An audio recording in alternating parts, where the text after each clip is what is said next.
doing this project for a microfinance company. They approached us by saying that we have disbursed a few thousand crores to folks at the bottom of the pyramid, people in the slums. We now want to understand them better so that we can come up with the right products, make our services better, make the experience better. And as part of it, we saw that these slums and the bottom of the pyramid was not homogeneous, it was heterogeneous. And we understood 4 segments. This was essentially based on 3 variables. The first variable was the number of people earning to the number of people not earning, which actually connected to the amount of money that the household can make. That was a monthly household income. And the third was whether were they getting the money on a daily basis, weekly basis, fortnightly or monthly. So based on this, we got 4 clusters. The top end of the cluster, we called it as the emerging middle class, which was about 3 to 4%. The second is a bit lower in the hierarchy, were the stabilizing class. We called them the stability segment, and this is around 16 to 17%. The third in the hierarchy, a bit more towards the bottom, were the apprentice who were starting to figure out what they want to do, and they were around 26 to 27%. And then the final one, we call them the survivors because they were actually the face of the slum, the face of the bottom of the pyramid was around 50 to 54%. This story is about people in the last segment, the survivor segment, which is about 50 to 54% of any slum population.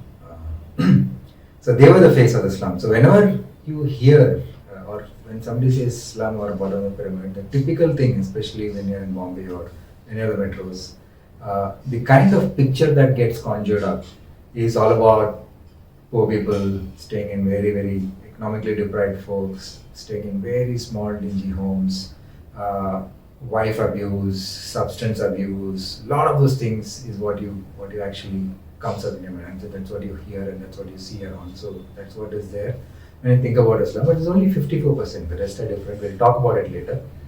But these folks, what is interesting is that when you enter any slum, right, they will, when you start talking and moving around, they'll say, okay, don't go to that part of the slum because the people there are not good. The kids are also running on the road and you don't want to go there. We don't allow our kids to even mingle with those kids. So that is a kind of invisible line that gets drawn in the slum, and the slightly well-to-do folks do not even engage with those folks on the other side. But because we wanted to understand them, we actually went, and as we started going in, we realized what these guys are saying. The houses are far more closer to each other. The sewers were open, and you could see the women sitting out, actually cooking next to it and washing their clothes also to it because the house is too small to do all of those things inside.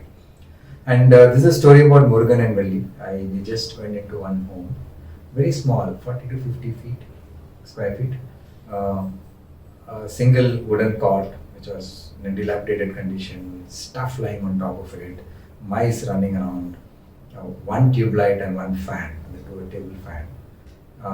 Valli was, when you saw her, she was dressed in an IT, a bit dirty, not that confident, couldn't speak any other language apart from her mother tongue, couldn't look into eyes and speak. And her husband was Murugan, who was one who did most of the talking. They were around 25 years old, but they looked 34. I mean, far more aged than their biological age. And the story was this. The story was Murugan's father was a laborer in one of the villages. He sent Murugan to the city to make his life better, but Murugan is anyhow 4th standard pass.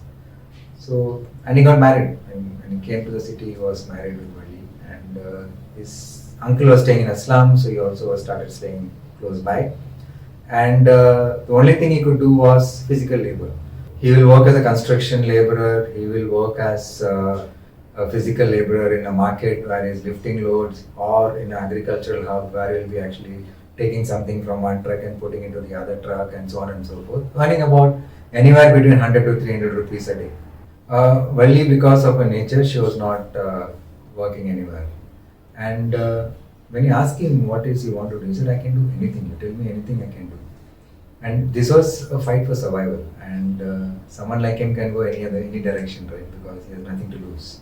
And he's the biggest risk taker. I mean, you look at the entire slum, the biggest risk takers are these folks.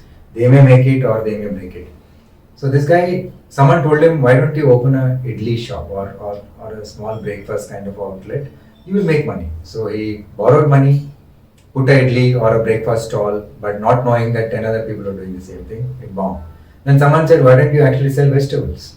Well, and he again did that. He actually took some money, put up a vegetable stall, and there were 5, 6 people sitting there, and not happened. Then someone said, if you start repairing cooker in the slums and other slums, you'll work. But he didn't have the skill for it. Of course, he bought the machinery and all of that stuff. That didn't work. And finally, after about 4 to 5 years, he was still a physical laborer, high in debt, not knowing where to go. And because he was earning on a daily basis, he couldn't buy anything to stock up the home. That is one. About 60% of the folks staying in this kind of slums do not have ration cards, this kind of cards. So they buy the rice and the wheat and the sugar and everything and whatever is required, groceries required for the house, at the same price as any other normal middle class human being, not at a subsidized price. So many times he will buy the most inferior quality stuff and give it to the kids for the house. Sometimes they go hungry.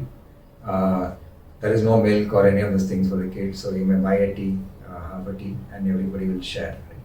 That is where he was at. So it was a really, really fight for survival. 54% of the slum are like this.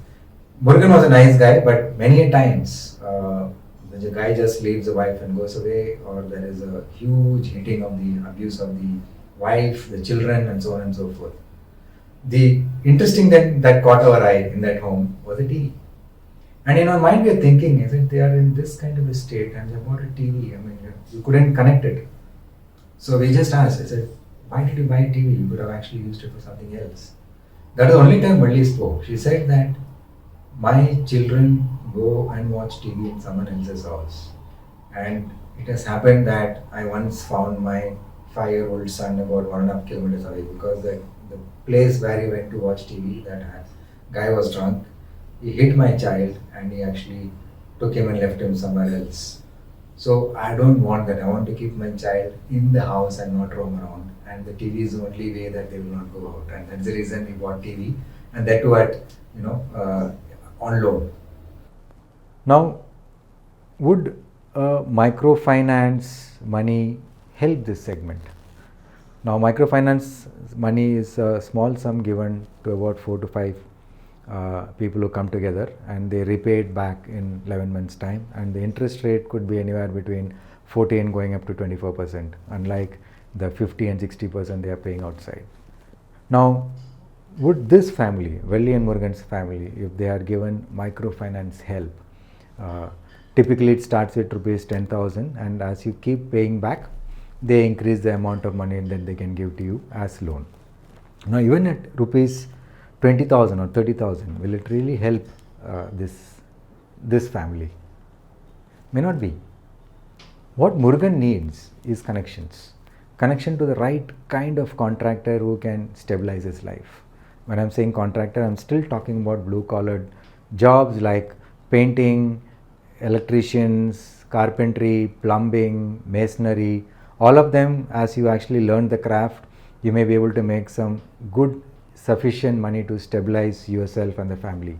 He doesn't have those connections, and he has to have the connections to the right kind of people who will be able to mold him. What Valli needs is some organization that can help her present herself better, that can help her be more confident so that she can go to someone's house or a shop and work. That is what is required for this segment. First of all, microfinance money does not even reach these folks. We'll come to that later. But even if it reaches, it is a very, very short-term band-aid. It will not help them move up the hierarchy or even help them even in 1 or 2 generations to get away from this segment. What is required are connections and help the housewife to become far more confident and presentable. Like this video, Want to get more great content like this? Then sign up today at centerofgravity.in/list. When you sign up, you get our interviews with great brand builders. Case stories, get case studies from decades of work from Center of Gravity's archive. Blog Digest, the best stories from our extensive blog in an easy to read monthly digest. Get the human side in your inbox. Sign up now.